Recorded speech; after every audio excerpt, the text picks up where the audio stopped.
Donc voilà, le faisceau en question. Acheté 88 euros, frais de port compris. Hein, donc bon, on voit bien ici. Donc la référence, on l'a. Ici, c'est bien du Volkswagen. Hein, on n'a pas de doute. Là. Donc le cheminement. Ici, on est sur la masse de l'alternateur. Ensuite ici, on a la partie qui vient sur le régulateur. Voilà. Donc ici, je répète, masse alternateur, régulateur de charge alternateur. Ensuite, ici, on est sur le compresseur de clim. Ensuite, on continue. Ici, on a raccordement au ventilateur. Voilà. Ventilateur. Et ensuite, quand on continue. Ça, c'est la fameuse connexion qui va sur le boîtier fusible qui a cramé là. Vous voyez. Voilà. Donc ça, c'est le faisceau de masse en fait. C'est le faisceau de masse avec effectivement plusieurs liaisons entre ventilateur, régulateur de charge alternateur et compresseur de clim. Voilà. Donc on a effectivement provenance pour ceux qui douteraient directement chez le Volkswagen. Voilà. Et ici on a la référence. Voilà. Ça c'est la référence VAG pour le faisceau complet. Donc comme je le dis, hein, je le répète, masse alternateur, régulateur de charge alternateur, compresseur de clim. On va un petit peu plus loin, on passe devant le moteur, on arrive au ventilateur et on continue et on arrive sur le boîtier fusible qui est sur la batterie. Voilà. Et donc ça c'est la masse de l'alternateur. Voilà les amis, donc j'espère juste que après avoir changé ça, effacé tous les défauts, mes problèmes de capteur dans tous les sens arrêteront de déconner. Pour moi, c'est cette piste-là, puisque en ayant effectivement un problème de masse ici, déjà on crée des problèmes un petit peu partout à tous les niveaux, puisque il y a une mauvaise masse déjà, un mauvais retour de masse de l'alternateur. Donc les fameux défauts intermittents, sur tous les petits défauts qui peuvent apparaître sur la voiture, je pense qu'ils vont cesser. Et en plus, de toute façon, la masse de l'alternateur va enfin revenir sur le boîtier fusible où on a tous les autres arrivées de tous les éléments d'autres organes de la voiture. Et je pense que le cheminement sera parfait, la continuité sera meilleure et du coup on sera bon. Sinon j'ai aussi trouvé effectivement un truc super sympa pour moi là, parce que comme je veux faire la vidange de la boîte, voilà. Donc apport d'huile ATF, contrôle niveau d'huile ATF.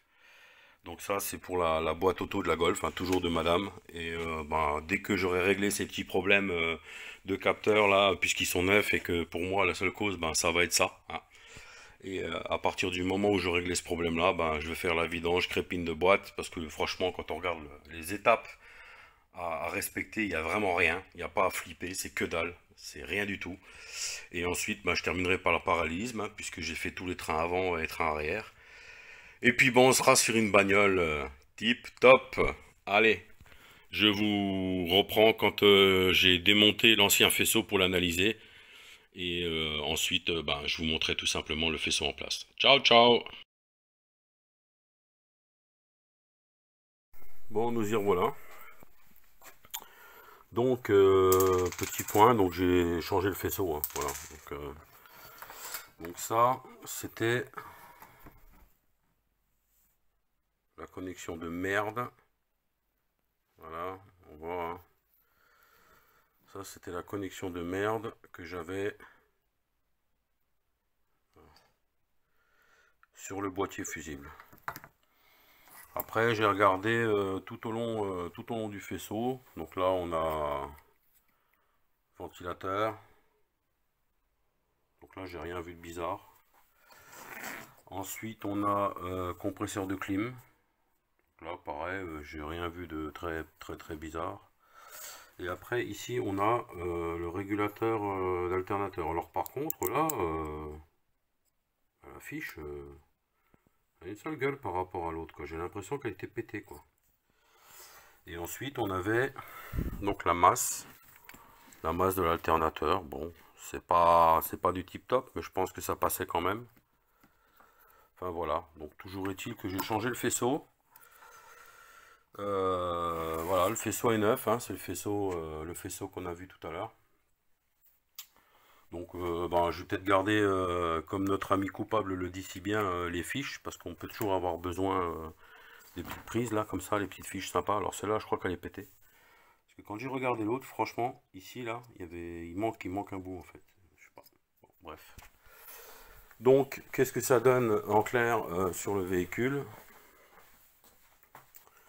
Voilà. Donc j'ai ma masse maintenant, l'alternateur qui vient directement dessus, là. Voilà. Qui est bien propre, bon contact. Ensuite, ben, j'ai le boîtier qui revient et qui repart au retour ici. Donc on a effectivement l'alternateur, voilà le câble d'alternateur. Hop ici. Donc il faut enlever la pompe à air, hein, pour bien passer derrière le câble. Il faut enlever batterie, support batterie en dessous. Comme ça on peut bien accéder au passage de faisceau. Bon, honnêtement, voilà, j'ai pas eu de problème particulier, ça s'est bien passé. J'ai mis 1 heure, voilà. Maintenant, je suis en train de faire un diag. Donc, bah, je vais faire le diag. Je pense qu'il y aura les défauts encore, forcément, hein. Voilà. Donc là, je suis en train de faire le diag. Hop là, excusez-moi pour le mouvement. Donc, je suis en train de faire le diagnostic. Donc, il se peut qu'il ait enregistré de toute façon les défauts qu'il y avait encore en mémoire, puisque je ne les ai pas effacés depuis. Donc, ce que je vais faire, une fois que le diag sera fini, je vais effacer les défauts, refaire un diag, et une fois que celui-ci sera terminé, je vais faire tourner le moteur et vérifier s'il y a encore des défauts présents, quoi. Voilà. Je vous dis sincèrement que j'espère que c'est ça, quoi, parce que sinon après, ben, peut-être la batterie, hein, s'il n'y a plus assez d'ampérage, effectivement la batterie peut poser des problèmes, voilà. Mais je l'espère sincèrement, quoi. Voilà. Donc je termine mon diag, j'efface mes défauts et je vous reprends pour la fin.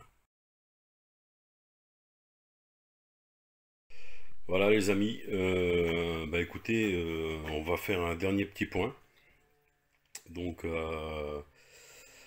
après avoir changé le faisceau, en fait, donc le faisceau, si vous avez suivi, qui part de l'alternateur, qui va alimenter donc la masse de l'alternateur, la borne du régulateur, le compresseur de clim qui continue, qui va également pour le ventilateur, radiateur, hein, refroidissement, et qui ensuite revient derrière et qui va donc directement sur le boîtier, hein.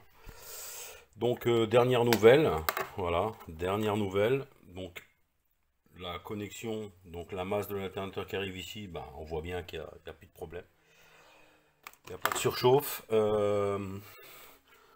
Donc quand j'ai changé le faisceau, en fait, j'ai fait un effacement des défauts. Et malheureusement, le défaut de capteur Abracam, le défaut du capteur de vitesse de la boîte auto, voire même encore, il m'a rajouté aléatoirement ABS. Ensuite, il m'a rajouté commande de vitre conducteur. Enfin, que des défauts aléatoires comme ça. On appelle ça le sapin de Noël. Donc j'ai décidé une dernière tentative de désespoir en fait, c'est-à-dire changer la batterie. Voilà. Donc la batterie est neuve. Alors voilà, c'est une Varta, elle est toute neuve, hein. Vous voyez, les connexions sont bien propres. Ça aussi c'est important qu'il y ait un bon contact au niveau des bornes. Donc j'ai changé la batterie hier, hein. En fait je l'ai commandé dimanche, je l'ai reçu mardi matin. Et je l'ai changé hier soir, donc mardi soir. Mon épouse est partie ce matin bosser, plus de défaut. Elle a fait les courses entre midi, elle a été à 2-3 endroits différents, plus de défaut. Les vitesses passent bien. Il n'y a plus le défaut échappement atelier, qui était dû au capteur d'Abracam, hein, forcément, hein, puisqu'on a les soupapes d'échappement et tout ça qui doivent plus s'ouvrir au bon moment. On ne sait plus trop où on en est avec le capteur. Toutes les vitesses passent. Voilà. Donc je croise les doigts.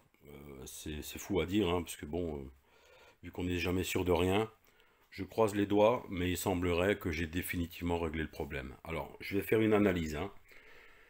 Comme je l'ai expliqué, j'ai récupéré ce véhicule il y a 2 ans, avec un cylindre qui tournait plus, les vitesses, la quatrième qui passait pas, le fameux défaut d'Arbracam d'ailleurs, voilà, donc, alors, il y a plusieurs causes. Sachant que l'alternateur avait lâché, qu'ensuite le câble ici de retour de masse du faisceau d'alternateur qui vient alimenter finalement la masse du boîtier pour repartir à la batterie avait cramé le boîtier, que le câble là était, je dirais au niveau de la connexion, il avait eu un échauffement, il avait surchauffé, donc mauvaise continuité. En prenant en compte tout ça, si on analyse bien les choses, l'alternateur a sans doute, le régulateur a sans doute eu un problème. Ce qui fait que le faisceau alternateur de masse a surchauffé. Puisque si on prend du 17-18 volts, à un moment donné, et que la connexion n'est pas bonne, ça surchauffe. Mais je pense qu'il y avait également, la batterie avait sans doute pris une claque. Donc elle suffisait pour démarrer sans problème, elle démarrait sans problème. Mais par contre, j'ai pas mesuré l'ampérage, hein. Moi, à un moment donné, je fais les choses, je radicalise les choses, c'est-à-dire que je change les éléments et comme ça, je suis sûr de ce que je fais. Donc je pense qu'effectivement, c'est un enchaînement en fait de problèmes qui fait que on a eu tous ces éléments un derrière l'autre, quoi. Voilà. Donc, mon avis, alternateur, régulateur qui devait déconner. Est-ce que c'est parce qu'il avait une mauvaise masse? Possible. En tout cas, ça a créé une cascade, en fait, un enchaînement de problèmes. Alors en sachant quand même que quand l'alternateur a été changé, le faisceau de câble, alternateur, masse était changé, que les capteurs ont été changés et que je me retrouve 2 ans après avec nouveau le même problème, je pense qu'effectivement là au niveau de la batterie, ça devait poser problème quoi. Alors pourquoi? Je sais pas. Je sais pas. Je vous avouerai honnêtement, je sais pas. En tout cas, force est de constater que tout fonctionne parfaitement. Et que le circuit en cause, en fait, voilà, on est sûr que l'alternateur envoie la bonne tension, on est sûr que le câble, la tension qui passe par l'alternateur, en fait, pareil, ne pose plus aucun problème parce qu'il est neuf. Le boîtier est neuf, la batterie est neuve, ma foi, voilà. Donc j'espère que ça va se valider et se confirmer dans le temps. Mais pour ma part, voilà, j'ai bien le sentiment que le problème est résolu, quoi. Voilà. Donc les amis, merci d'avoir suivi cette petite aventure de la Golf, voilà. Hein. Et ma foi, je vous souhaite vraiment une bonne journée. Et si vous avez une Golf, ben vraiment on va dire, quelques beaux milliers de centaines de kilomètres avec votre voiture, quoi. Allez, ciao.